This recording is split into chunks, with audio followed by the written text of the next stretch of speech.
passé qu'en 2 jours, 3 jours, comme a dit notre bien-aimé frère Emmanuel, en 2 jours, 3 jours, Dieu nous a gratifié d'un miracle retentissant. Amen. Il y a un frère que nous connaissons tous, que les pompiers sont venus chercher chez lui. Il a dit non, je peux marcher, je peux monter sur votre truc de 24, je peux pas. Il est resté, les pompiers ont gueulé, il a dit non, je veux au nom de Jésus-Christ marcher. Amen. Les pompiers sont partis. C'était la première attaque. Deuxième attaque, quelques temps plus tard, les pompiers reviennent.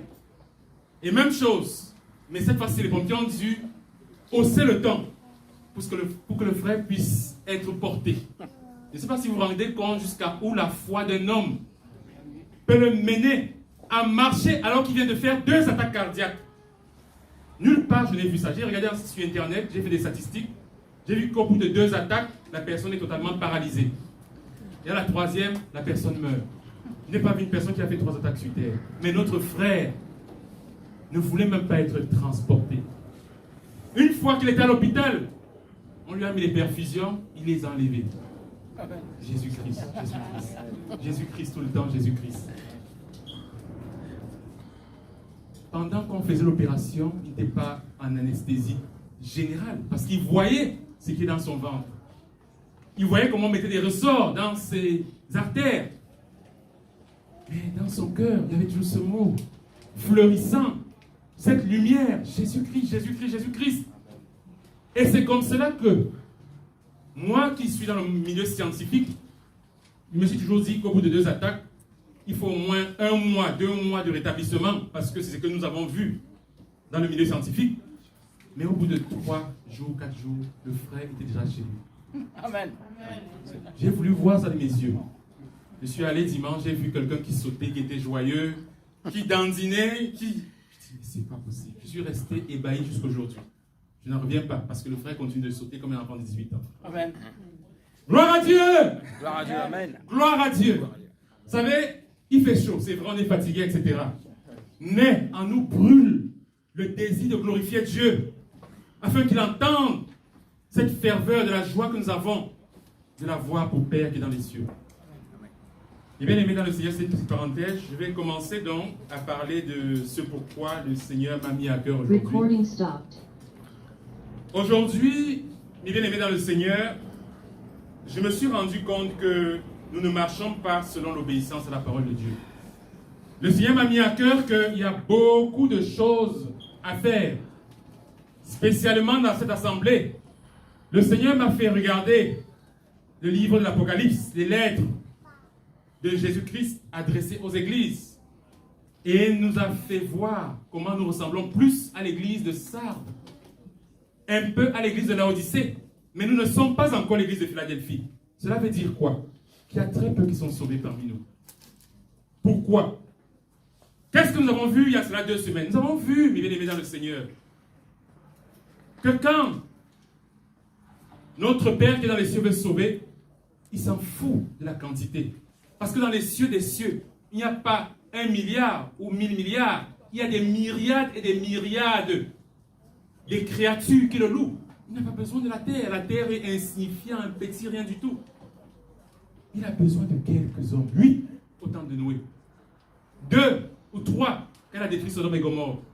2 qu'elle a fait sortir le peuple juif de l'Israël, de l'Égypte jusqu'à la terre promise. Combien de 2, tout simplement 2. Mais bien aimé dans le Seigneur, notre Dieu ne marche pas avec le nombre. Je ne fais que le répéter sans cesse. Pour nous, cela est salutaire.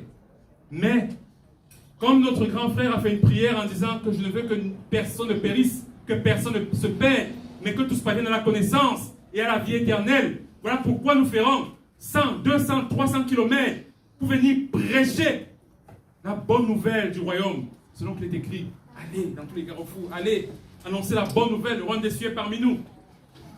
Et dans ce royaume des cieux, il y a quelque chose que nous avons remarqué. L'obéissance. Je me suis amusé à sonder la parole de Dieu. Je me suis rendu compte que la lumière obéit au Créateur, à l'Éternel. Genèse 1, 3. Que la lumière soit, et la lumière fut. Je me suis rendu compte que le soleil s'est arrêté et la lune a suspendu sa course juste parce qu'un homme de Dieu a parlé. Il s'appelait Josué, Josué chapitre 10, verset 13. Alors que quand nous disons, nous tambourinons tout le temps, que la femme doit se voiler avant de prier ou qu'elle doit s'habiller de manière décente, nous passons notre temps à raisonner. Mais bien aimé dans le Seigneur, je me suis rendu compte aussi que quoi? Que Jésus-Christ a menacé le vent. Ça, c'était Marc chapitre 4, verset 39. Il a dit à la mer, silence, tais-toi. Et qu'est-ce qu'on a vu? Il y a eu un grand calme. Alors que quand nous disons que la louange, c'est en esprit en vérité, et non pas par les tambours, par les sons de musique, en dandinant, comme le rock'n'roll chrétien, le dombolo chrétien, et toutes ces choses, on nous prend pour des fous. Dieu a changé, les temps ont changé, Dieu a évolué.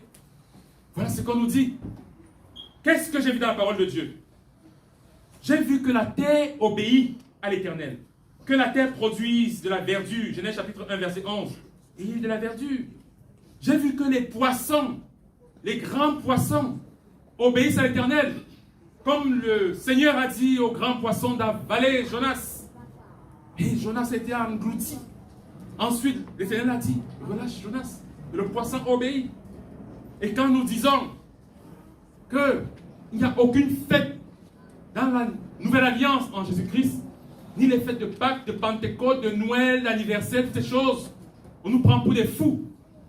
Mais bien aimés dans le Seigneur, le monde va mal. Notre Seigneur avait dit, est-ce que quand je reviendrai, je retrouverai la foi sur terre? La foi à la sainte parole qui n'a pas changé. Mais bien aimés dans le Seigneur, l'Éternel a dit un jour à Élie, dans Romains chapitre 17, verset 2, 1 Romain, j'ai ordonné au corbeau de te nourrir là-bas. Il dit la chose, et la chose arrive. Mais, cependant, il y a une espèce de créature de la création humaine qui est rebelle à l'obéissance à la parole de Dieu. Et quelle est cette espèce? Il y a juste une espèce qui est rebelle. Bien sûr que cette espèce, c'est la race humaine. C'est l'être humain, créé à l'image de Dieu, censé obéir à Dieu, censé être un Dieu. C'est la race humaine qui passe son temps à être rebelle. Nous sommes des rebelles. Nous pensons que parce que nous nous rassemblons dans les assemblées, dans tout le monde entier, tous les dimanches, que le Seigneur prend plaisir à toutes ces choses-là. Mais bien aimés dans le Seigneur, vous savez, nous nous disons chrétiens. Mais ce que j'ai vu en sondant, c'est que être chrétien, ça veut dire être de Christ. Or, j'ai vu dans la parole de Dieu, dans Hébreux chapitre 5, verset 8, que même Christ... Je vais lire la parole de Dieu. Hébreux chapitre 5, verset 8. Bien qu'il fût le Fils de Dieu, il a appris l'obéissance par la souffrance. Qui a appris l'obéissance? Jésus-Christ. Comment il a appris? Par la souffrance. Ayant paru comme un simple homme, ça c'est Philippiens chapitre 2, verset 8.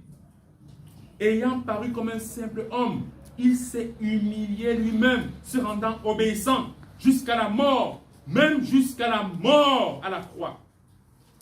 Mais bien aimé dans le Seigneur, la dernière fois, nous avons insisté sur un verset.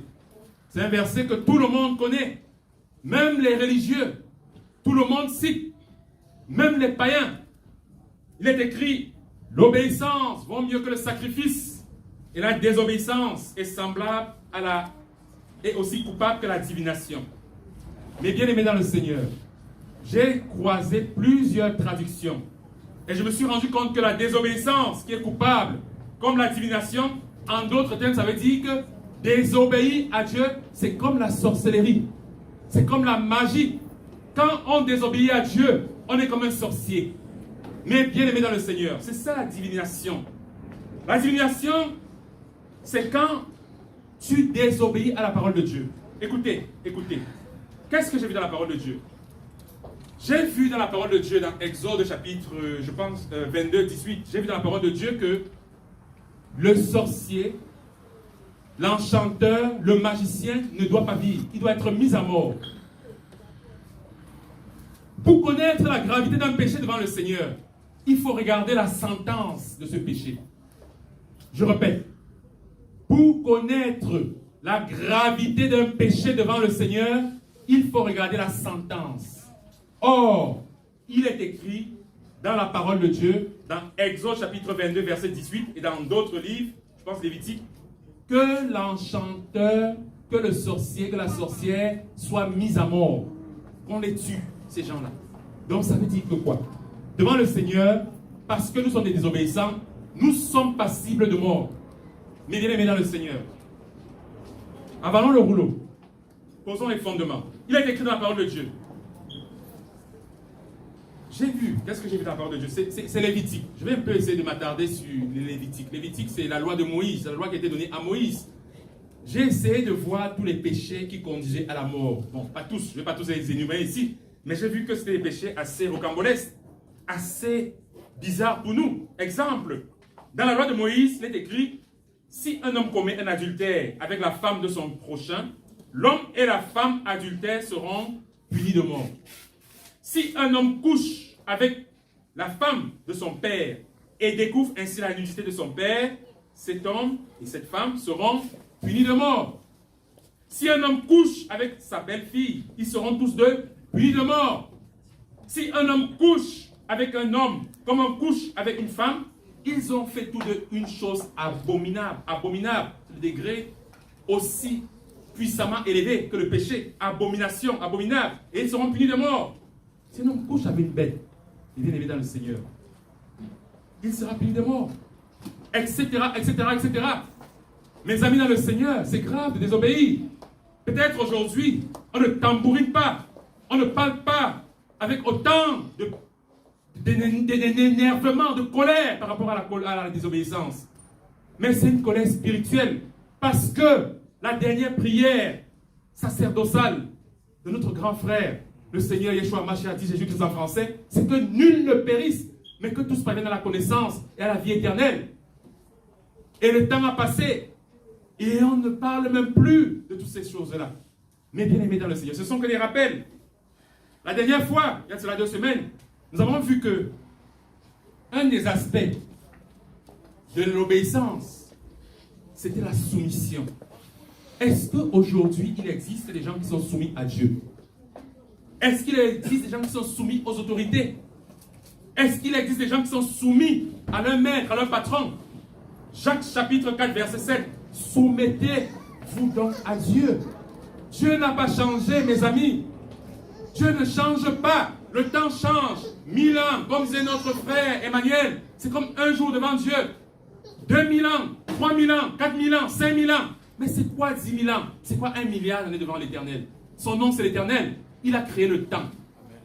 Il est au-dessus du temps. Il est dans l'éternité. Il est au-dessus de l'éternité. Il est dans l'infini. Et il est même encore au-dessus de l'infini. Il n'a ni commencement ni fin. Son nom, c'est le Tout-Puissant. Dieu ne change pas.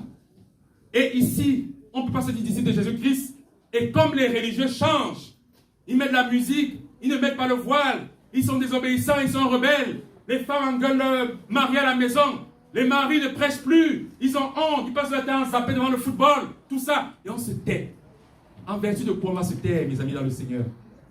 On va parler. Ça va faire mal à la chair, mais on va toujours parler. Jusqu'à notre mort, mes bien-aimés dans le Seigneur. 1 Pierre, chapitre 2, verset 13. Soyez soumis aux autorités.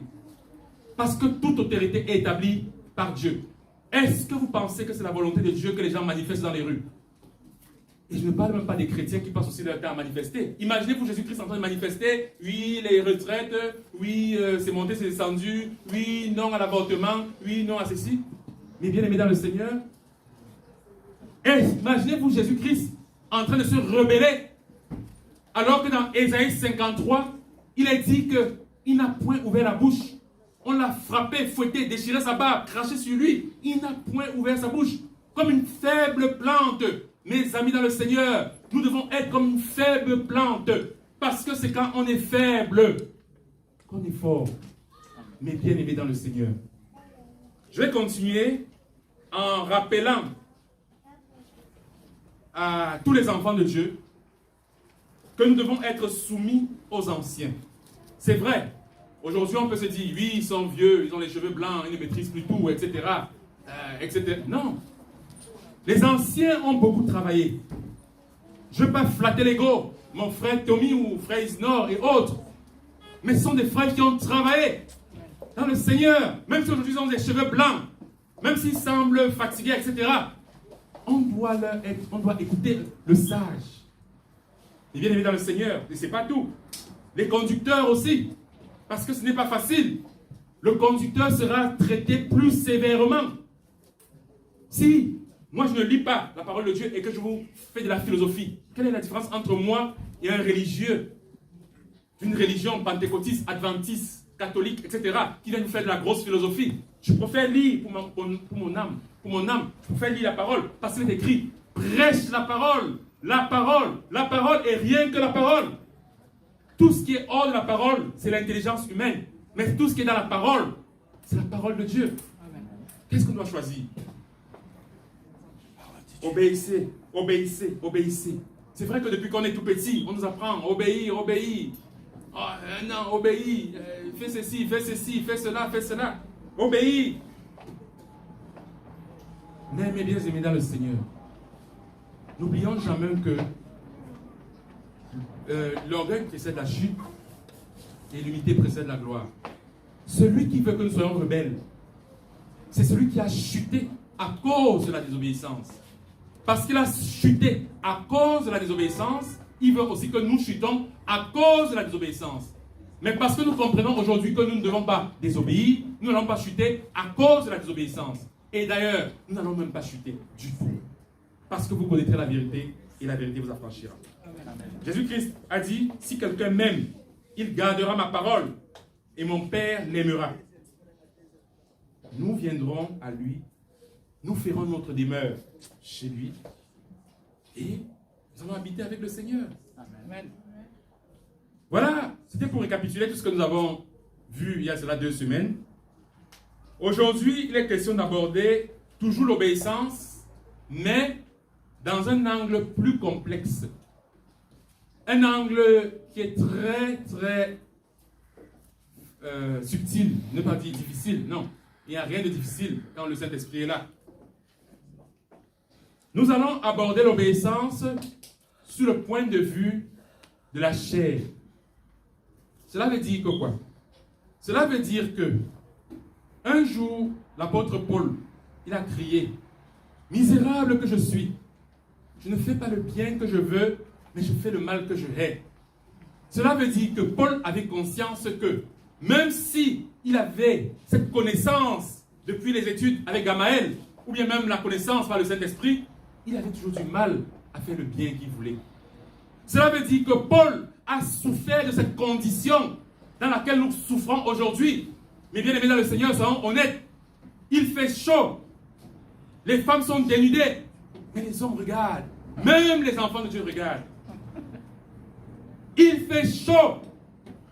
Et ça bouillonne dans la tête des femmes. Et elles sont rebelles à leur mari. Elles s'engueulent tous les jours. Ça, c'est la chair. Alors, nous allons passer les 20 prochaines minutes. Je vais être très rapide parce qu'effectivement, il fait chaud. Je ne vais pas essayer d'être long, tout ça, non. On va essayer d'aller très, très rapidement pour écouter aujourd'hui la prédication. Nous allons parler de la chair. En essayant de parler de la chair, j'ai fait quelques recherches, bien sûr, par le Saint-Esprit, qui m'a enseigné que la chair, ça c'est un enseignement que j'ai reçu depuis près de 20 ans, c'est que la chair est différente du corps, est différente de l'âme, est différente de l'esprit. Cela veut dire que quand je regarde un frère, je vois son corps, mais dans son corps, il y a son âme. Et aussi, en plus de son âme, il y a aussi son esprit. Le corps, l'esprit et l'âme. Et ce n'est pas tout. Dans le corps, il y a une partie héréditaire, une partie charnelle, une partie adamique, une partie corrompue, une partie souillée, une partie empoisonnée. Mais bien aimés dans le Seigneur, nous savons toutes ces choses. Je le répète, pour nous est salutaire. Nous savons ce qui s'est passé. C'est là près de 6000 ans au jardin. C'est que quand l'homme a désobéi, toute sa portée, toute sa lignée tous les descendants de Adam n'étaient plus à la ressemblance de Dieu. Dieu a créé l'homme à l'image de Dieu, mais Adam a créé son premier fils, a fait un enfant à l'image de Adam. Allez vérifier. Cela veut dire que quoi? Imaginez-vous la chair d'une nourriture qui est empoisonnée. Parce que, pour être franc avec vous, quand j'ai fait mes recherches, je me suis rendu compte que le mot grec de la chair, c'est sars. Sars, c'est un mot qui veut dire la première nature, la nature animale. Sars, c'est un mot qui veut dire la nature anamique, la nature, l'homme péché, l'homme souillé, l'homme corrompu. C'est cette partie-là qu'on appelle la chair. La chair, ce n'est pas le corps. Parce que le corps est sanctifié, c'est le temple du Saint-Esprit. Mais la chair, c'est la puissance de péché qui réside dans notre corps. Il faut que l'enfant de Dieu commence d'abord par faire cette différence. Tant qu'on n'intègre pas cette différence, on ne peut pas connaître la suite. La chair, ce n'est pas la chair qu'on voit. Ce qu'on voit, c'est le corps. Et ce corps, c'est le temple du Saint-Esprit qu'on doit entretenir. On doit brosser les dents, on doit se laver, on doit l'habiller, on doit entretenir ce corps. Parce que c'est le temple du Saint-Esprit. Ce corps, c'est un temple physique dans lequel réside le Saint-Esprit. Mais la chair, c'est la partie qui est souillée. C'est comme une nourriture empoisonnée. C'est la partie que nous avons héritée. Toute la planète, tous les hommes ont hérité de Adam et Ève. Voilà ce que c'est que la chair. Alors, mes bien-aimés dans le Seigneur, une fois qu'on a compris, et j'espère qu'on a compris la définition de la chair, on va maintenant entrer dans les Écritures. Et quand je lis, bien sûr, les écrits que nous connaissons tous, c'est l'épître de Paul aux Galates, chapitre 5, verset 16. Je prends plaisir, je vais lire la parole de Dieu. Il est écrit dans Galates, chapitre 5, verset 16. Il est écrit...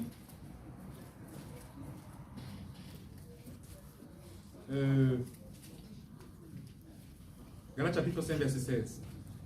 Je lis la parole du Seigneur. Marchez selon l'esprit et vous n'accomplirez pas les désirs de la chair. Car la chair a des désirs contraires à ceux de l'esprit et l'esprit en a de contraires à ceux de la chair. Ils sont opposés entre eux afin que vous ne fassiez point ce que vous voudrez. Verset 19. Or, les œuvres de la chair sont manifestes. Nous les connaissons tous. Les œuvres de la chair. L'impudicité. L'impureté. Les dissolutions. L'idolâtrie. La magie. Les inimitiés, les querelles, les jalousies, les animosités, les disputes, les divisions, les sectes, l'envie, l'ivrognerie, les excès de table et les choses semblables. Donc, ce n'est pas tout. En plus de toutes ces choses, les choses semblables. Et comme nous le répétons sans cesse pratiquement tous les dimanches, je vous l'ai déjà dit, dit le Saint-Esprit, tous ceux qui commettent de telles choses n'hériteront point le royaume de Dieu. Donc, mes bien-amis dans le Seigneur, vous voyez, ce n'est pas facile. Ce n'est pas simple d'hériter du royaume des cieux. Et ça ne sera pas facile. Voilà pourquoi, ici, comme des conducteurs, le Seigneur nous établit pour essayer d'apporter les clés, les solutions. Nous voyons que la chair est pour nous une occasion de chute. Voilà pourquoi notre Seigneur avait dit un jour, si ton œil est pour toi une occasion de chute, arrache-le et jette-le. Car il est préférable d'entrer dans le royaume des cieux sans yeux que de ne pas entrer du tout. Vous voyez que c'est grave.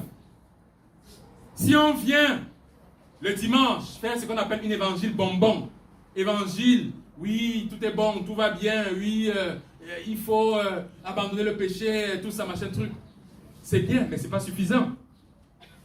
Mais il faut que la chair comprenne que elle trouvera une opposition radicale et sérieuse. Il faut que la chair comprenne, parce que, en passant, la chair a aussi des oreilles. La chair a des désirs. Il est bien écrit que la chair a des désirs contraires à ceux de l'esprit. Donc ça veut dire que la chair comprend, ça ne fait pas plaisir à la chair. tout ce qu'on dit, tout ce qu'on fait. Exemple, quand on commence à parler de la parole de Dieu, la chair s'endort. Mais quand vous êtes devant un film sur Netflix, la chair s'éveille, comme par hasard. Quand on dit à un frère de passer 3 minutes en fêtant la parole de Dieu, les épîtres, la Bible, le plaisir, le psaume 119. Qu'est-ce que c'est dur. Et quand il faut aller regarder les TikTok et TikTok et YouTube et les vidéos de l'Ukraine et la Russie, vas-y, je t'en prends et tout ça, la chair s'éveille. Mais bien aimé dans le Seigneur, la chair a des désirs contraires à ceux de l'esprit. Mais nous devons nourrir notre esprit de la parole de Dieu. Si, bien aimé dans le Seigneur, vous prenez 2 animaux domestiques, vous nourrissez un animal et l'autre vous ne nourrissez pas. C'est évident, pas besoin de battre plus 10 pour comprendre que celui que vous nourrissez va grossir et celui que vous ne nourrissez pas va mourir. Tout simplement. C'est la même chose. Si vous ne nourrissez pas l'esprit régénéré en vous le jour de votre baptême, mais l'esprit va partir ailleurs.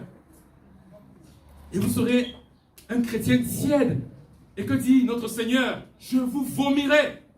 Chrétien tiède, je te vomis. Si vous passez votre temps à nourrir votre chair de tout ce qui sont des Facebook, des vidéos, de ces choses bizarres, etc., mais il va grossir. Dans votre tête, toc, toc, toc. Ah oui, cette fois-ci, ce jour, j'ai vu que l'Ukraine va perdre. Toc, toc, toc.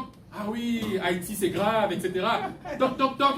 Ah oui, Macron, c'est un idiot, il fait des conneries. Toc, toc, toc. Poutine. Mon ami, tu es enfant de Dieu. Tu appartiens au royaume des cieux. On doit faire toc, toc, toc. Il est écrit, Jean chapitre 3, verset 16. Il a tant aimé le monde. Toc, toc, toc. Aimez-vous les uns les autres comme vous aimez. Toc, toc, toc. Femmes, soyez soumis à vos maris. Toc, toc, toc. Marie, aimez vos femmes. Amen. Voilà ce que le Seigneur attend de nous, mes amis, dans le Seigneur. Amen. Mais bien aimés dans le Seigneur, j'ai dit je ne vais pas être long. Je vais rapidement entrer dans les Écritures. Je vais d'abord, avant de commencer les Écritures, vous dire quelque chose que vous savez tous. Mais je vais encore le répéter pour nous, c'est salutaire. C'est que la chair a un deuxième nom. Ce deuxième nom lui a été accordé par Paul. La chair est appelée le vieil homme. Donc, le vieil homme, c'est l'homme avec tout ce qui est résidu adamique. C'est l'homme avant la nouvelle naissance. C'est l'homme qui n'est pas passé par le baptême. Ça, c'est appelé dans la parole de Dieu le vieil homme. Voilà pourquoi dans Romains chapitre 6, versets 6 à 7, il est écrit, sachant que notre vieil homme a été crucifié. Donc là, je vais déjà rapidement entrer dans les solutions, et j'espère que je peux être long, de comment résoudre ce problème de la chair. Parce que c'est un problème qui est très important. Nous savons tous que Satan est notre adversaire, et que nous savons, il nous a été révélé comment combattre Satan dans Éphésiens chapitre 6. Les armes, le casque du salut, le cuirasse de justice, le bouclier de la foi. Toute arme forgée contre nous est nulle et sans effet. Nous connaissons tout cela par cœur. Toute parole prononcée contre nous est nulle et sans effet. Toutes ces paroles, nous les connaissons par cœur. Comment combattre Satan. Mais savez-vous comment combattre les désirs de la chair? Nous avons le pouvoir sur Satan. Nous écrasons la tête de notre adversaire, selon les prophéties. Nous marchons sur la puissance de l'ennemi. Nous prononçons les paroles selon lesquelles Yeshua a dépouillé les puissances de domination en les livrant publiquement en spectacle. Nous savons toutes ces choses. Mais il est écrit dans la parole de Dieu, fuyez l'impudicité, fuyez. Donc quand tu vois un problème d'une femme, tu fuis, mon ami. Tu ne peux pas résister. La chair, c'est la seule chose qui est là, qui a été là et qui sera toujours là. Tu ne peux pas combattre la chair. J'ai vu, en faisant mes recherches, parce que, curieusement, quand j'ai fait les recherches, je me suis rendu compte que pratiquement plus de 70% d'églises, d'hommes de Dieu, ils cherchent comment, ils donnent des solutions, ils essaient de trouver la solution au problème de la chair, au problème des impulsions, au problème des excès de table, au problème de la gourmandise, au problème de l'alcoolisme, au problème de l'impudicité, de masturbation, au problème de toutes ces choses. Ils essayent, c'est pas facile. Tous les dimanches, ils prêchent sur les problèmes de la chair. tous ces hommes de Dieu, connus ou pas connus, anciens, vivants ou qui sont morts, tous essayent. Mais j'ai remarqué un dénominateur commun sur tout ce que j'ai vu quand j'ai fait mes recherches, c'est que tous utilisent les mêmes méthodes de la chair pour combattre la chair. Les mêmes armes de la chair pour combattre la chair. Exemple, je m'explique. Il y a un homme de Dieu, je vais citer son nom parce que je ne le cache pas, Sanogo. Il dit par exemple que, je ne sais pas comment il s'appelle, Sanogo, Sonogo, un truc comme ça. Il dit par exemple que, pour combattre la chair, il parle à sa chair. Il dit, chair, tu ne vois pas cela, je te commande, ne regarde pas. Ne regarde pas la convoitise, ne convoite pas, ne regarde pas la femme nue. Il parle à la chair. Donc qu'est-ce qu'il fait? Il utilise encore les 5 sens, un des 5 sens pour combattre les sens. Parce que la chair, c'est le produit des sens. Vous voyez l'absurdité? Vous voyez vous-même l'absurdité? Tu ne peux pas combattre le feu par le feu. C'est les hommes qui disent que pour arrêter le feu, il faut le feu. Non. Mais notre Seigneur nous dit que quand tu trouves un homme établi dans un lieu, il faut un esprit plus fort pour venir combattre, l'attacher cet homme. Il faut un esprit plus fort. Donc, je vais sans plus tarder lire Romains chapitre 6, versets 6 à 7. Sachant que notre vieil homme a été crucifié avec lui, afin que le corps du péché fût détruit, pour que nous ne soyons plus esclaves du péché, car celui qui est mort est libre du péché. Gloire à Dieu. Bon, là, c'est un indice pour savoir déjà comment on peut vaincre la chair. Mais bien aimé dans le Seigneur, le Seigneur nous a dit que quand il sonde le monde, il n'y a pas un juste, pas même un seul.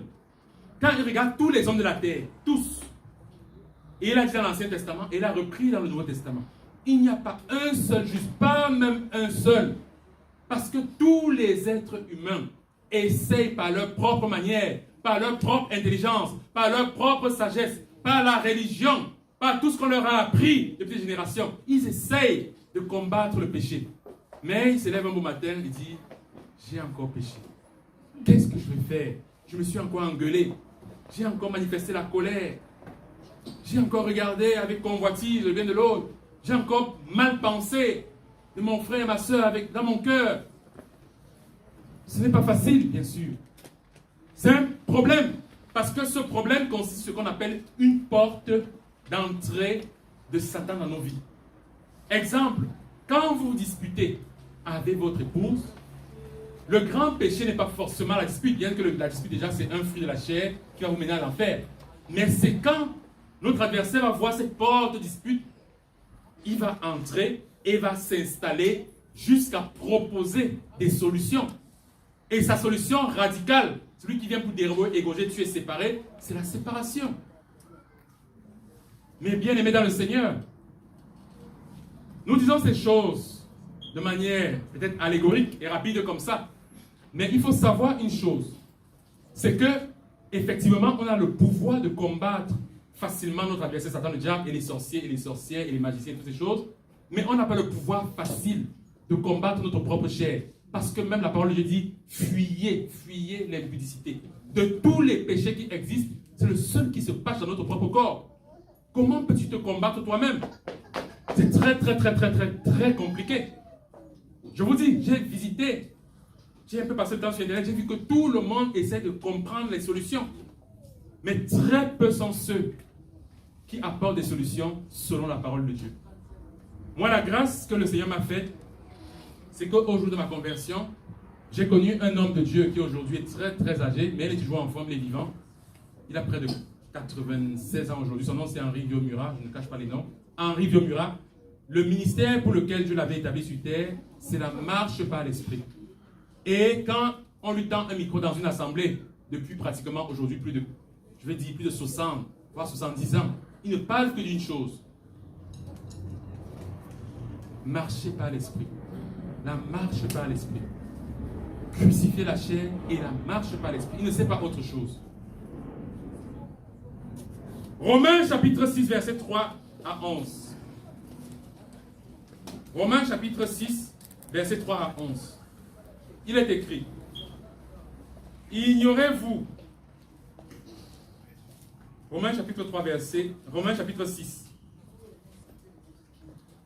Nous allons continuer dans les solutions parce que nous avons beaucoup parlé de la chair qui nous empêche d'être obéissants, qui nous empêche de garder notre conscience pure, malgré que nous sommes déjà sauvés et baptisés.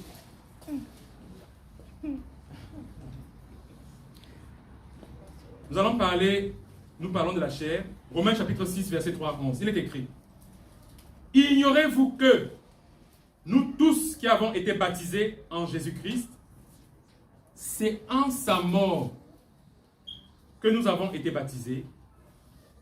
Nous avons donc été ensevelis avec lui par le baptême en sa mort, afin que, comme Christ est ressuscité des morts par la gloire du Père, de même que nous aussi, nous marchons en nouveauté de vie. En effet, si nous sommes devenus une même plante avec lui, par la conformité à sa mort, nous le serons aussi par la conformité à sa résurrection.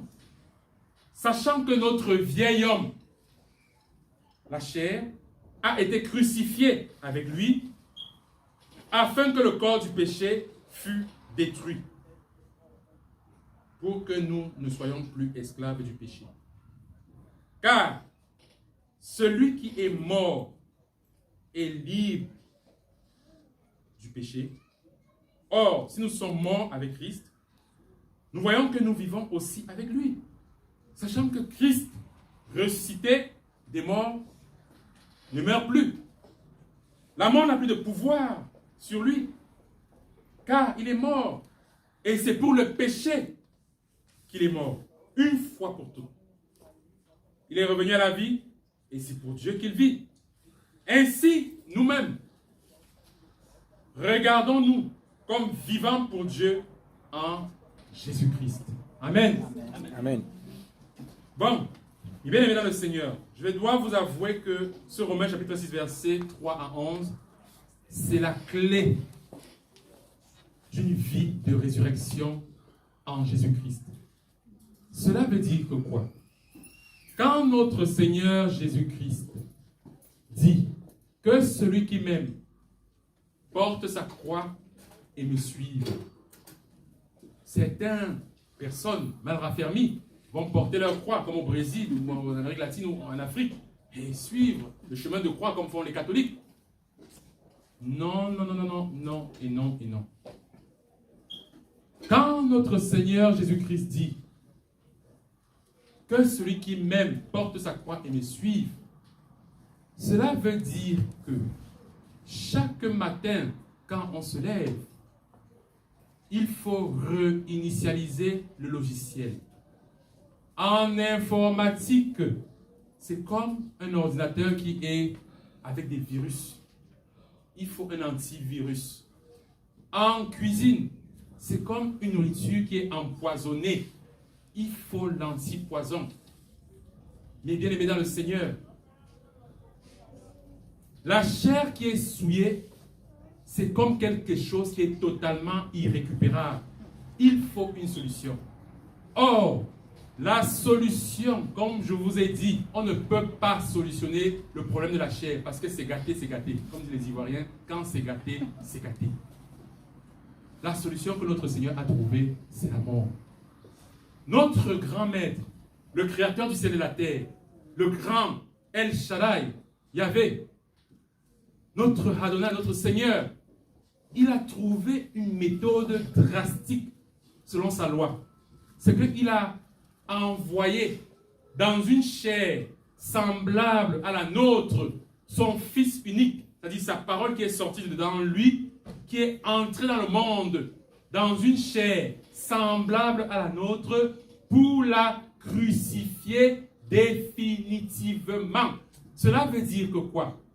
Quand notre grand frère, le Mashiach Yeshua, Jésus-Christ, est entré dans le monde, il a dit, tu n'as pas voulu les sacrifices ni les holocaustes. Les sacrifices, ça veut dire quoi? Se rassembler les dimanches, chanter, les sacrifices d'action de grâce, de louange et tout ça. Non, tu n'as pas voulu les cadeaux et les holocaustes, mais tu m'as donné un corps, une chair.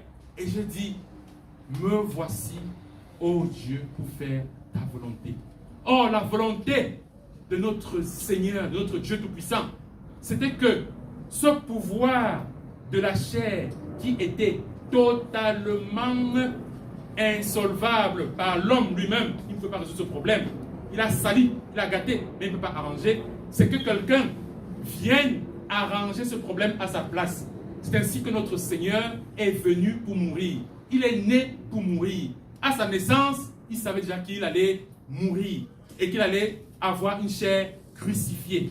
Voilà pourquoi notre Seigneur, obéissant comme il était, a regardé toutes les parties du rouleau du livre. En passant, la Bible n'a jamais été sous forme d'un livre. La Bible, à la base, c'est des rouleaux. C'est des rouleaux, des longs rouleaux. C'est au 15e siècle que la Bible a été transformée en livre avec des versets. Verset 1, verset ici, verset cela. Mais à la base, c'est des rouleaux. Voilà pourquoi notre Seigneur, il dit, il a regardé tous les rouleaux de livres concernant, et même sa dernière phrase, sa dernière action sur la croix, c'était de dire à la chair, j'ai soif. J'ai soif. Et quand il a dit j'ai soif, on lui a donné le vinaigre. Pourquoi? Pour que s'accomplissent ainsi les paroles de la prophétie. Amen. Et c'était la dernière action. Après, elle a dit, Tétélestai, tout est accompli. Et il est parti. Amen.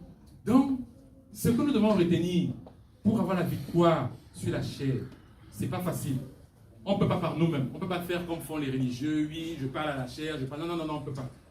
On doit considérer que quand notre Seigneur a été mis sur la croix dans sa chair, nous, ensemble, on a été mis sur la croix. Quand notre Seigneur a été crucifié sur la croix, nous, ensemble, nous avons été crucifiés dans notre chair sur la croix. La chair qui nous permet encore dans les petits méandres des résidus adamiques, nous faire l'impulsion de la colère, a été crucifiée.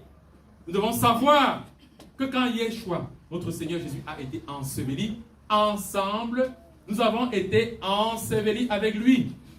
Quand notre grand frère est ressuscité, ensemble, nous avons ressuscité avec lui. Et que peut-être on ne le voit pas aujourd'hui avec notre sens, mais que notre position actuelle est dans les hauts lieux célestes à la droite de Dieu le Père en Yeshua HaMashiach Kashi. Gloire à Dieu. Vous savez, qu'est-ce qu'il faut donc faire? Qu'est-ce qu'on doit alors faire, vu qu'on sait toutes ces choses? Sur un point de vue théorique, c'est bien beau de savoir toutes ces choses.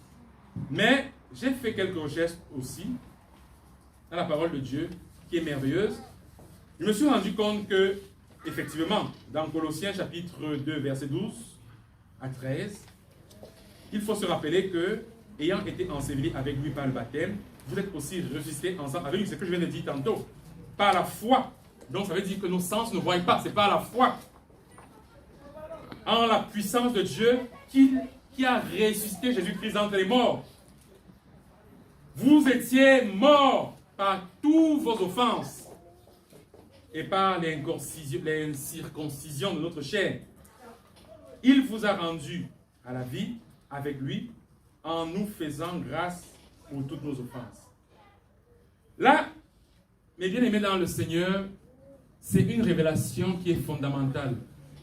La révélation est de savoir que même si aujourd'hui, je n'arrive pas à discipliner ma chair, je dois d'abord considérer une chose, c'est que je suis né, ressuscité, et l'être que Dieu voit en moi, pas que je vois, ou bien que les autres voient, ce n'est pas moi. C'est peut-être le projet de la chair. Quand on m'insulte, j'insulte. Quand on gronde, je gronde. Quand on hausse le ton, je hausse le ton. Quand il faut être rebelle, je suis aussi rebelle. Non. Cet être-là, c'est le vieil homme qui veut encore se manifester. Mais il faut savoir une chose définitivement. Il faut que la chair comprenne une fois pour toutes qu'elle est crucifiée. Et cela n'est possible que si nous, on l'a déjà compris. Et si on doit la comprendre, on doit comprendre cela, cela n'est possible que par une révélation spéciale du Saint-Esprit. On ne peut pas par nous-mêmes. On ne peut pas par la religion. On ne peut pas par les bonnes œuvres. On ne peut pas par autre chose que par la foi. Mais bien aimé dans le Seigneur. Si par la foi, on ne comprend pas ces choses-là, on peut faire 10, 15, 20, 30, 50 ans et même mourir sans avoir la révélation que nous sommes morts. Qu'est-ce que c'est que la mort? La mort, c'est quand il n'y a plus rien. Tu es né, oui, tu as grandi, tu as eu 10, 15, 20, 30, 50, 60 ans, mais tu es mort. Lors de ton baptême, tu es mort et tu étais enseveli. Donc ça veut dire que c'est fini pour toi. Normalement, c'est comme ça que nous devons comprendre l'affaire. C'est que tout ce qui était dans l'ancienne vie, dans le vieil homme, est mort et crucifié. C'est l'étape numéro 1 pour combattre la chair. C'est de comprendre qu'on est mort. Nous tous ici, nous sommes des morts, mais ressuscités. Amen. Si on ne comprend pas cela, on va toujours se trouver, même 10, 15 ans plus tard, à continuer à s'engueuler dans la rue. Comme des inconvertis, comme des incirconcis. L'étape numéro 1, c'est de comprendre que nous sommes morts. Ce n'est pas parce qu'on se voit avec les yeux et tout qu'on est encore vivant. Non. Nous sommes morts. Une fois que tu comprends que tu es mort, ça veut dire que quoi? Ça veut dire tout simplement que quand, dorénavant, tu te trouves devant une situation où la chair, le vieil homme, le vieux programme informatique en toi veut réagir, l'esprit dans lequel tu es né de nouveau, l'esprit par lequel tu as été remis à la vie, agit en te faisant comprendre, mon ami, mon enfant, ma soeur, mon frère, ce que tu viens de faire là, avec ce passager que tu as insulté, ou bien avec ce conducteur, ce chauffard, ou bien même avec ce cousin dans la chair, que tu t'engueules avec, ce que tu viens de faire là n'est pas bien. Et cet esprit va te parler avec douceur. Il suffit juste d'ouvrir son cœur. Ça va prendre le temps que ça va prendre. Mais à un moment donné, tu vas te rendre compte que tous les résidus, toutes les conséquences de la chute, tous les empoisonnements, tout ce que tu as reçu de Adam et Ève va disparaître de progrès en progrès par ce qu'on appelle la sanctification progressive. Jusqu'au perfectionnement des saints. Amen. Bien sûr, cela passe aussi par une petite chose que l'Éternel attend de nous. Cette petite chose, c'est comme j'ai dit tantôt, c'est la marche, c'est le commandement. C'est un commandement, c'est un impératif. Un impératif, c'est quand on te dit, fais ceci, fais cela. Et le Seigneur nous parle dans Galates chapitre 5, verset 16. Je dis donc, c'est comme ça que ça commence. Je vous dis donc, je nous dis, parce que ça nous concerne tous. Il n'y a pas un seul juste. Si quelqu'un se lève et dit qu'il est juste, il est fort, non. Il vous trompe, ça veut dire qu'il fait que Dieu est menteur. Non. Il est écrit, je vous dis, je nous dis. Dieu s'adresse à nous, il dit, Galates chapitre 5, verset 16, marchez selon l'esprit. C'est un commandement de Dieu. Marchez selon l'esprit et vous n'accomplirez plus les désirs. Il n'est même pas dit plus, c'est pas. Dans d'autres versions, c'est point. Vous n'accomplirez point les désirs de la chair. Ça veut dire quoi marcher selon l'esprit? Nous avons vu tantôt qu'il faut nourrir l'esprit. Est-ce qu'on peut nourrir l'esprit avec les réseaux sociaux? Non. Est-ce qu'on peut nourrir l'esprit avec la coutume et les traditions humaines? Les traditions humaines? Non. Est-ce qu'on peut nourrir l'esprit avec la télévision et ta série préférée, je ne sais pas quoi là? Non. Est-ce qu'on peut nourrir l'esprit avec les informations en se justifiant, en essayant de comprendre par des raisonnements subtils, sataniques, que oui, tout est permis dans le corps du Christ? Non. On peut raisonner comme on peut, mais les faits sont têtus, les faits sont là. C'est que la parole de Dieu nous dit, marchez selon l'esprit et vous n'accomplirez pas les désirs de la chair. Donc, ça veut dire que quoi? Il faut nourrir l'esprit. Il est écrit dans la parole de Dieu, entretenez-vous par des cantiques spirituels, chantant à Dieu, par des psaumes, parce que le Seigneur savait que l'attente de son avènement pouvait sembler long pour certains, âmes mal raffermis. Où est la promesse de son avènement? Pourquoi il tarde à venir? Voilà pourquoi certains qui ont commencé très fort dans le Seigneur, ils se sont refroidis. Il est écrit dans la parole de Dieu qu'il y a beaucoup d'appelés mais peu d'élus. Il est écrit aussi que mieux vaut la fin d'une chose que son commencement. Le Seigneur nous a prévenu qu'il y a beaucoup qui seront à table avec Abraham. Il est écrit que les prostituées nous précéderont. Les amis dans le Seigneur. les pécheurs, les publicains, les gens de mauvaise vie. Ce n'est pas moi qui le dis. Il est écrit, mes amis. Mais nous qui sommes déjà là-dedans, nous devons persévérer. Nous ne devons pas regarder les autres comme si en prenant de la hauteur, non. Mais l'humilité précède la gloire de l'homme de Dieu. Mes amis dans le Seigneur, je vais peut-être m'arrêter parce qu'il fait chaud. Vraiment, moi, je comprends qu'il fait vraiment chaud.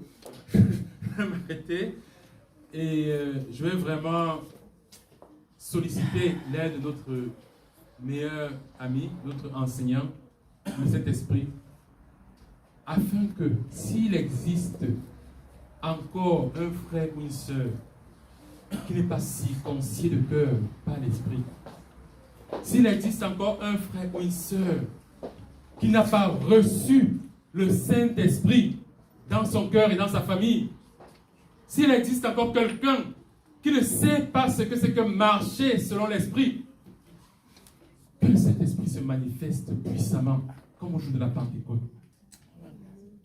Je vais prier le Saint-Esprit afin que chacun de nous sache quelle est la souffrance du berger qui perd une seule de ses brebis, qui s'égare. N'a-t-il pas dit qu'il va laisser les 99 autres pour aller chercher la brebis qui s'est égarée? Afin que nous ayons le même esprit que notre Seigneur, d'aller chercher les frères qui s'égarent. Je veux prier le Saint-Esprit, le Seigneur Dieu Tout-Puissant, que son esprit nous aide à garder l'obéissance radicale à sa parole, et non pas une obéissance tiède. Parce qu'aujourd'hui, mes bien-aimés dans le Seigneur, nous ne sommes pas encore comme l'église de Philadelphie. Nous sommes à peine l'église de Laodicée ou de Sardes.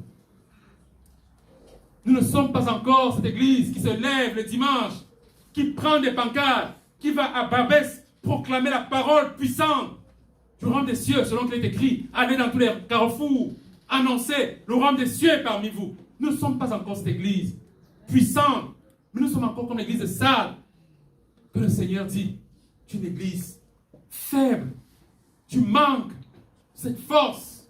Ce n'est pas un esprit de timidité qui nous a été donné.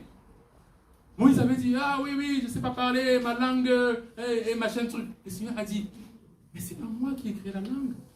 Voici, je te fais Dieu devant tous ces païens qui attendent la révélation, la gloire des enfants de Dieu. La création souffre. Tout le monde souffre là dehors. Mais regardez donc, sommes-nous aveugles? Tout le monde autour de nous souffre. Mais il est écrit dans la parole de Dieu. La création souffre les douleurs de l'enfantement, d'une femme qui est enceinte, qui veut enfanter, en attendant l'avènement des enfants de Dieu Tout-Puissant. Mais qu'est-ce que nous faisons donc? Nous apprenons le dimanche, nous mangeons notre camembert et nos yaourts au dessert. Qu'est-ce que nous faisons? Où est l'église du Dieu vivant? Où est l'église qui se lève comme un seul homme et qui va parler? Mais où est donc cette église glorieuse d'un Pierre qui se lève un jour et qui va dire, ce Seigneur que vous avez tué, c'est Jésus-Christ. Mais vous l'avez fait parce que vous ne le savez pas. Maintenant, repentez-vous. Mais où est donc cette église des disciples, de l'église primaire, primitive? Mais bien aimés dans le Seigneur, je prie pour que le Seigneur touche nos cœurs. Je prie pour que le Seigneur circoncis nos cœurs. Je prie pour que chacun de nous soit des flammes vivantes.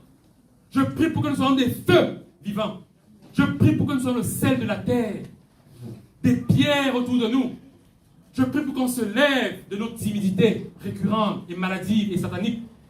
Je prie afin que chacun soit bouleversé dans sa chair et se regarde dans le miroir et dit, qu'est-ce que j'ai fait? Est-ce que le Seigneur va me vomir un jour? Moi qui viens tous les dimanches depuis des années. Je prie pour que chacun de nous ait sa maison dans le royaume de notre Père, son appartement. Selon que le Seigneur a dit, je m'en vais vous préparer une maison. Mais bien aimés dans le Seigneur, tenez-vous tranquille. Même si on ne parle pas dans les rues, dans les carrefours, il y a d'autres qui parlent. Et il y a d'autres qui seront sauvés. D'autres ou nous. Mieux vaut que ce soit nous. Mais bien aimés dans le Seigneur, voilà pourquoi aujourd'hui, je ne vais pas vous demander pardon d'avoir été un peu dur. Mais j'ai été dur d'abord pour moi. Parce que moi, je me sens encore tiède. n'est pas encore atteint. Nous n'avons pas encore atteint ce perfectionnement. Nous sommes encore loin. Nous battons du vent, comme si nous battons de l'air. Nous prêchons le Seigneur, mais c'est un peu comme si nous nous débattons contre le vent. Nous n'avons pas encore atteint ce standard de Abraham, à qui on dit, lève-toi, prends ton fils unique que tu aimes et va le sacrifier au mont Moria. Et il part le lendemain de bon matin. Il est écrit de bonne heure, c'est-à-dire à la première heure. Il prend son fils, il part. Et il fait 3 jours de marche. Et il n'hésite même pas. Il obéit. C'est facile de dire, il est le père de la foi. Et de réciter que si nous sommes en Jésus-Christ, nous sommes la postérité d'Abraham. Mais où est dans cette postérité à nous? Mais bien aimés dans le Seigneur, c'est dur de l'entendre, c'est dur de le comprendre. Mais, sachez que notre Seigneur a dit, je vous vomirai. Et c'est lourd de sens. C'est lourd de sens, je vous vomirai. Vous imaginez, nous avons chanté, je vous vomirai. Il y a des gens qui seront quelque part là-bas dans la guerre, ils vont prier, mais ils y sont pour l'éternité. Ils vont prier, ils vont chercher Dieu, ils vont dire, je vais aller, où est-ce qu'on va évangéliser? Je vais aller, où est-ce qu'il faut montrer la gloire de Dieu? Où est-ce que je vais? Mais ça sera trop tard. Et bien aimé dans le Seigneur, voilà pourquoi je prie le Seigneur afin que nous ayons ce zèle, non pas seulement d'Abraham, mais de Shadrach, Abed-Nego, Daniel avec ses frères, à qui on a dit, partez, prosternez-vous devant Nabucodonosor. Et il a dit, non, je préfère mourir. Un jour, dans un hôpital, les bandits sont entrés. Non, c'était dans une église, une assemblée religieuse, une assemblée. Les bandits ont dit, que tous ceux qui sont de Jésus-Christ ici, lèvent les doigts, on va les tuer. On va les tuer. Imaginez-vous que les bandits entrent là avec des mitraillettes, ou en Haïti, je ne sais pas où, ou dans les... Tous ceux qui sont vraiment de Jésus-Christ, levez les mains, on va les tuer. Et alors, qu'est-ce qu'ils ont fait? Il y a des gens qui ont commencé à dire, ah, moi je ne suis même pas venu ici, j'accompagne seulement quelqu'un. J'accompagne seulement quelqu'un, je ne suis même pas de ces gens, je ne les connais pas. Le pasteur a dit que, moi là, vraiment, je vous assure, je ne sais même pas. Je suis même là, on m'a même dit que je suis pasteur, je ne sais pas de quoi il s'agit. Mais tout le monde a fui. Tout le monde a fui. Mais quand il faut prêcher sur Shadrach, Abed-Nego, tout le monde connaît ces versets par cœur.